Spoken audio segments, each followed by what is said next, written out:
What is that like for you when your mom's away in the next room, away from you? Scary. Scary? What's scary? That she might leave and not come back. Like stay away for a long time or forever? Forever. Forever. Did she ever threaten that she was going to do that? No. Did she ever leave you before? No. Anybody ever leave you? Mm-mm. But you fear that's what's going to happen? You have nightmares? Mm-hmm. When you have nightmares, what is it you dream about? That Mommy or Daddy will be in an accident. Be in an accident? What kind of accident? A car accident or something. Have they ever been in a car accident? No. What about almost had an accident? No. Have you ever known someone who was in a car accident? No.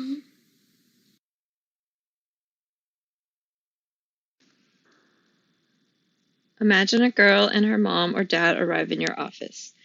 What she's describing would be a separation anxiety disorder.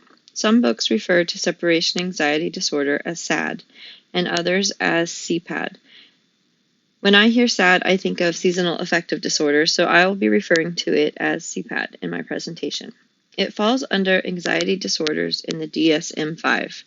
Fear is the emotional response to a real or perceived imminent threat, whereas anxiety is the anticipation of future threat.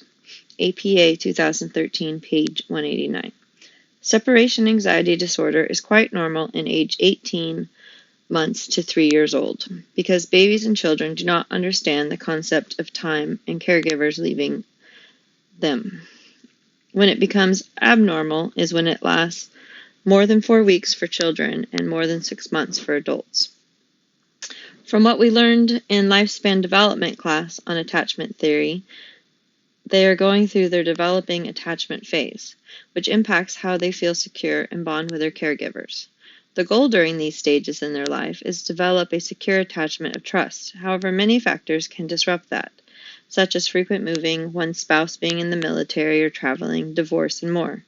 Diagnosing adults with a separation anxiety disorder is a whole new ball game, though, and we will learn that going forward.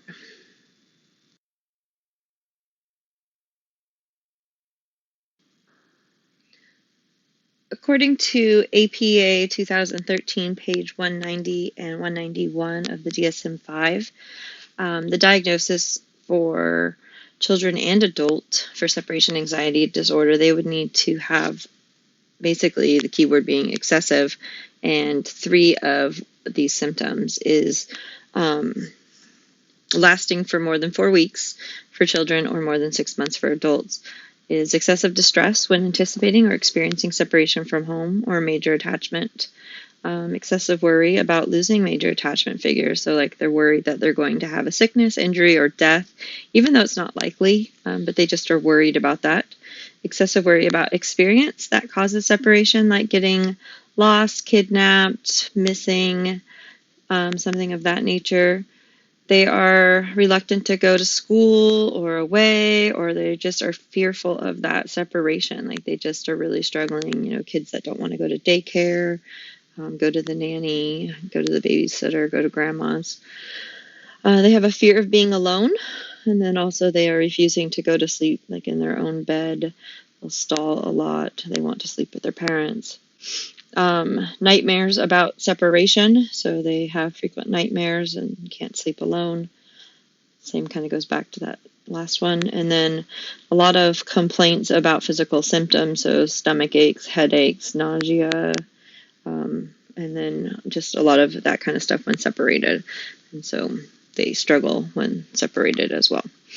And this definitely impacts their social life, their school, and then possibly their work. And it's not explained by any other mental disorders. And that one is key because separation anxiety usually is able to be explained by other disorders. And it's just recently that it's been able to be its own diagnosis. And I will elaborate on that in a bit. In 2013, when the DSM-5 was written, the data was low for adults, only 0.9%. For children, about 4%, and adolescents was 1.6 in the US for prevalence in separation anxiety. In 2020, those numbers rose, except for children. This is due to more doctors understanding separation anxiety disorder and correctly categorizing patients. The average onset is age 6 to 7 years old. It is the first type of anxiety disorder present in children. Most do not get diagnosed until age 23, but now are starting to get diagnosed at age 8. Awareness of mental health has shifted in America, and more people are being diagnosed younger. Also, more adults are being asked if they had refusal to go to school when they were a child, and if so, at what age did that start? This is a key learning for separation anxiety in adulthood.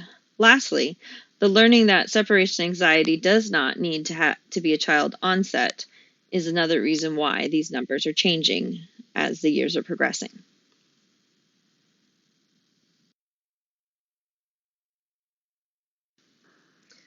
The major risks with separation anxiety are social withdrawal and substance leading to suicide and other disorders. It appeared as though suicide was not as likely a result of separation anxiety, but of another factor as well as separation anxiety disorder. According to multiple sources I read, including APA 2013, page 193.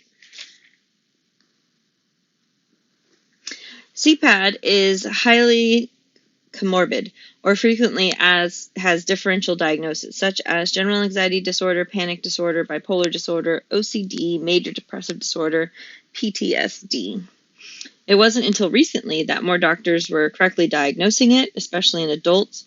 Even then, it still typically is comorbid with another disorder and treated with the other disorder as well.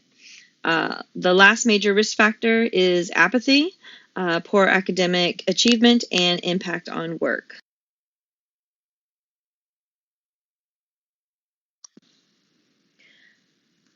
Separation anxiety disorder can be both hereditary or environmental. Hereditability was estimated at 73% in community sample of 6-year-old twins, with higher rates in girls, according to APA 2013. I honestly thought separation anxiety was more environmental, based on nurturing by your caregiver during the child's infancy.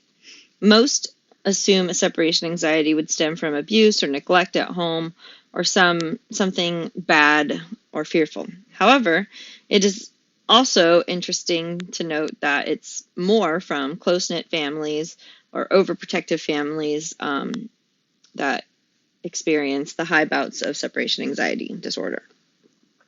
Some studies suggest that the parents that have undiagnosed anxiety will cause the child's anxiety because the child absorbs the parent's anxiety.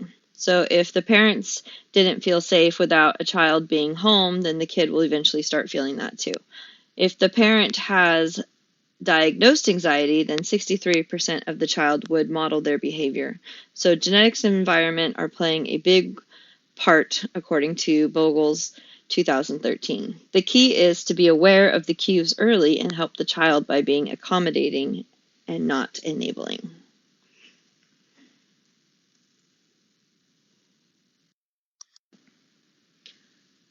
When treating a child or adult for a separation anxiety disorder, or CPAD, it's essential to understand why they might be feeling this way to determine the proper treatment. Is the separation anxiety coming from grief related to an actual loss or trauma, or something else? Potentially nothing at all, but something they feel to be true. Children are typically easier to treat for CPAD because they are still in the attachment theory phase and learning to trust, as well as we have more research to utilize. Often a therapist will focus on psychoeducation, meaning the parenting skills with the parents and the young children, focusing on positive parenting with routine and structure. For example, a mom might practice leaving the child with grandma and not making it a surprise that she is leaving, not asking questions about if it's okay for her to leave, but instead stating things like, You are going to have a great time with Nana. I'll be back home in 20 minutes. Give the child a kiss and goodbye. And then home in 20 minutes. Adolescents are also receptive to CBT and pharmacological interventions. The ones who are not as receptive to CBT working are adults, especially if separation anxiety disorder is comorbid with another disorder other than anxiety. Vogels, 2013.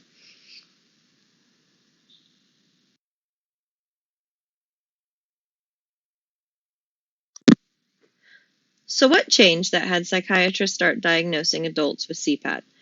DSM-5 removed the classification of childhood onset. More mental health providers started picking up on adults mentioning phobia and missing school during their childhood. As a result, more adults were being diagnosed with separation anxiety disorder as the root of their anxiety. The occurrence of definite or probable childhood CPAD was found to be greater among patients with 2 or more lifetime adult anxiety disorders than among those with one anxiety disorder, 37% versus 14% respectively. Manikavaskara, 2020. Many adults with CPAD can recount therapy experiences where the therapist did not acknowledge their specific separation fears. And there are many times where adults didn't share them with their therapists. Manika Vaskara, 2016. Also, we are learning with new data, CPAD can start in adults at any age. It's all about the questions being asked during therapy.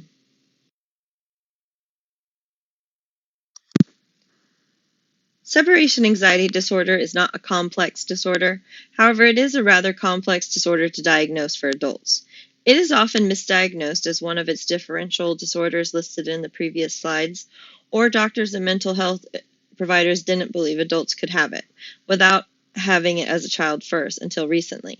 Children are usually told to just get over it and go back to their bed, but a separation anxiety disorder is a real struggle for many people. A family needs to pay attention to the signs early and deal with them quickly.